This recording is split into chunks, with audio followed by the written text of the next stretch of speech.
KP's Kingdom, cooking with KP, and today I'm going to attempt to make General Tso's chicken. And I've done a lot of research on this, and not every single recipe is exactly the same. I've taken the best of all of those and I've come up with my own version. I think it works out absolutely perfect. Let's get on with it. Alright, in a bowl I've got an egg. I'm just going to crack that egg open and drop the shell straight in. Remove that shell please, otherwise you'll end up with extra crunchy General Tso's chicken. Alright, I'm going to break that egg up a little bit, just like that, and I'm going to add in around about a cup's worth of corn flour. Alright, so it's not the whole cup, but it's pretty close. We're going to stir that through. It's going to go real gloopy. We're going to add in around about 2 tablespoons worth of vegetable oil. You can use canola or even olive oil if you really want to, but I'd use the plainer flavors.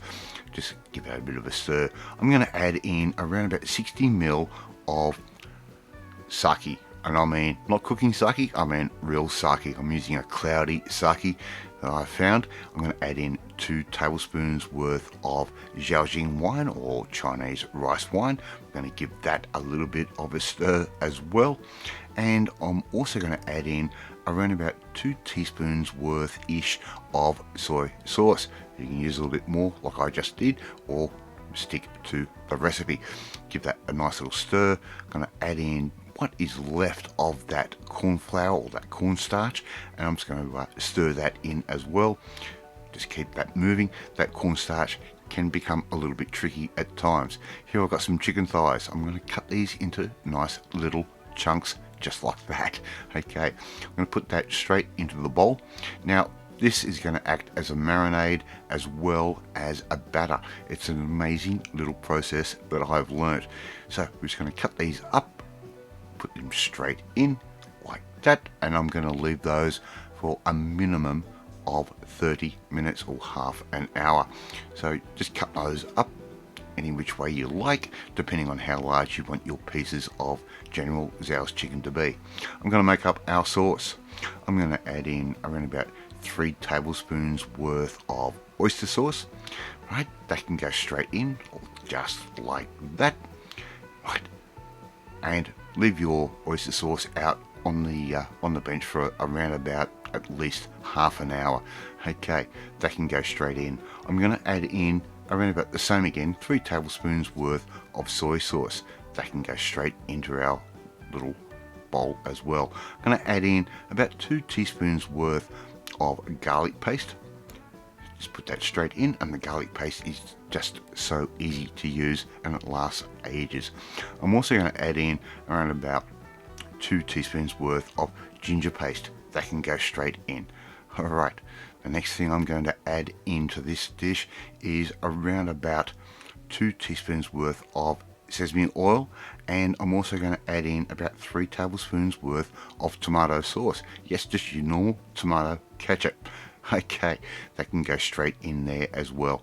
The next thing I'm going to add is around about 2 cups worth of Coca-Cola. It's going to give it the real nice sweetness that General Tso's chicken is known for.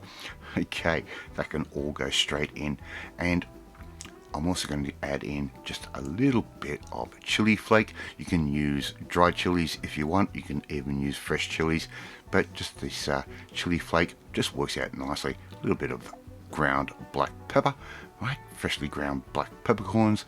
That can go straight in just like that, and it's going to give us a nice little peppery flavor to this sauce. Alright, we can give this a bit of a stir. We can get some heat on and start reducing this sauce down, and it is amazing at how quick this sauce will turn and change color, flavor. Alright, we're going to bubble off all that Coca-Cola. That's going to come down and become a nice little syrup that we can enjoy. Alright, so just keep that stirring around and around. Now I've already got my deep fryer on, sitting at around about 160 degrees. I'm going to make up a little bit of a cornstarch or corn flour slurry using around about maybe 2 teaspoons ish worth of cornstarch, corn flour, and just a little bit of water. Okay, we've got our sauce turned down a little bit. It's just doing its little bubble type thing like that, sort of a simmer. And all we have to do now is add our cornstarch into that sauce, right? Just like that. And before you know it, this sauce is going to turn. Now, this is a little stainless steel wok, so I'm going to use my little whisk and help make sure everything is nice and smooth. I want a nice smooth sauce for this. Now, you can just watch right before your eyes as this sauce turns from something that looks a little bit creamy, a little bit frothy, and it will go dark and sticky and sweet. Really, really nice. Now, I've never had General Tso's chicken. It is an American Chinese takeaway or takeout dish, right? It's something we don't have here in Australia, but I think I've been able to replicate this quite authentically. Right, just give that a nice good stir. You can see the color changing to that nice dark brown, and it's thickening up just nicely. All right, I've already got my deep fryer sitting at 180 degrees, also 160 degrees Celsius. I'm just going to deep fry that chicken in batches. I'm not going to show you how I deep fry little pieces of chicken. It's too boring for YouTube. But I'll tell you what, this batter comes out so nice and crunchy. I've got a little bit of rice I've just cooked up in the rice cooker, and I'm just going to put that into a bowl, press that down, and this is going to be our mold for our centerpiece for our General Tso's chicken. Alright, make sure you get some on the bench, otherwise you're not doing it right. If it lands on the bench, throw it straight back into the mold, press it down, and keep going. Alright, so, and yes, I do wash my bench down all the time, right? It's just something I continually do. Alright, I'm going to put the plate straight on top. I'm going to do a flip. Sorry about my hair. Alright, give it a bit of a slap, give it a bit of a tap, and we can just remove that bowl, and we're going to end up with the most amazing little amount of rice for us to serve around.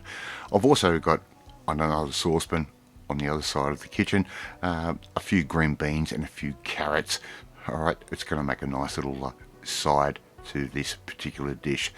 Alright, so I'm going to put that chicken in at 160 degrees in the oil and wait till it floats. And once it floats, we can take that out, put that onto a rack, and let that sort of drain out, and we'll get rid of any excess oil that might be in there. Right, now let's serve this up. Look at the color of this chicken. Oh, how golden brown is this, and it is so nice and crunchy.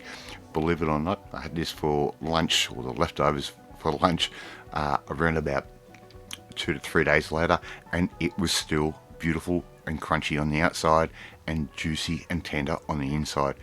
We've made an incredible batter here. I've learned something again that I can share with you.